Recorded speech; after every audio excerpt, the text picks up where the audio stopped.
आपके द्विघात समीकरण से रिलेटेड 1 मिनट में आपको रिवीजन करवा देता हूं। द्विघात समीकरण का सामान्य रूप x square plus b x plus c बराबर 0 होता है। द्विघात समीकरण की जो घात होती है वो कितनी होती है, 2 होती है। द्विघात समीकरण के 2 शून्यक होते हैं या 2 मूल होते हैं, एक अल्फा होता है, एक क्या होता है, बीटा होता है।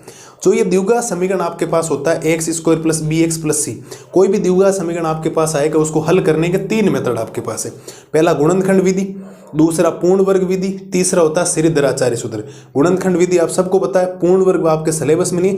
श्रीधराचार्य सूत्र में आपको ध्यान रखना है, श्रीधराचार्य सूत्र को द्विघाती सूत्र भी बोला जाता है। x बराबर माइनस का b plus minus under root of B square minus 4ac upon 2 है।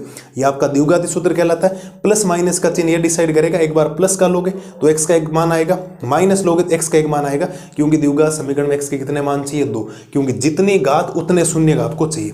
और ये जो द्विघाती सूत्र जो आपने लिखा श्रीधराचार्य, इसमें जो बी स्क्वायर माइनस 4ac आपने लिखा इस ब्रैकेट के अंदर, इस बी स्क्वायर माइनस 4ac को d बराबर लिखा जाता है। d बराबर बी स्क्वायर माइनस 4ac, ये d बराबर बी स्क्वायर माइनस 4ac क्या कहलाता है, द्विघात समीकरण का विविक्तिकर। क्या कहलाता है, द्विघात समीकरण का विविक्तिकर।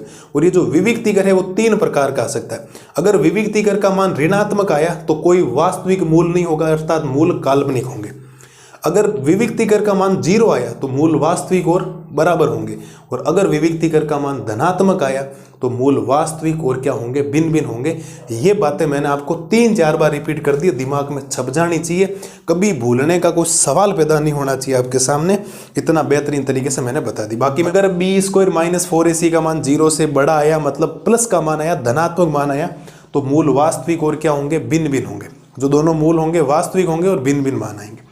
यदि बी स्क्वायर माइनस 4ac का मान 0 आ गया तो मूल वास्तविक वे क्या होंगे, आपके बराबर होंगे, एग्जैक्ट सेम वैल्यू आएगी x की दोनों। अगर x की पहले 4 आ गई तो दोबारा भी कितनी आएगी, 4 आएगी। लेकिन यदि बी स्क्वायर माइनस 4ac का मान 0 से छोटा आ गया, मतलब ऋणात्मक मान आ गया, तो उस कंडीशन से आप लिखेंगे मूल वास्तविक नहीं होंगे।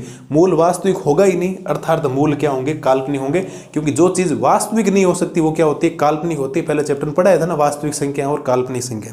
जो चीज वास्तविक नहीं हो सकती वो क्या हो सकती है, आपकी काल्पनिक हो सकती है। अब स्क्रीनशॉट लो आप एक बार, अब एक बार आप स्क्रीनशॉट लो, बढ़िया तरीके से एक एक चीज को समझो सब।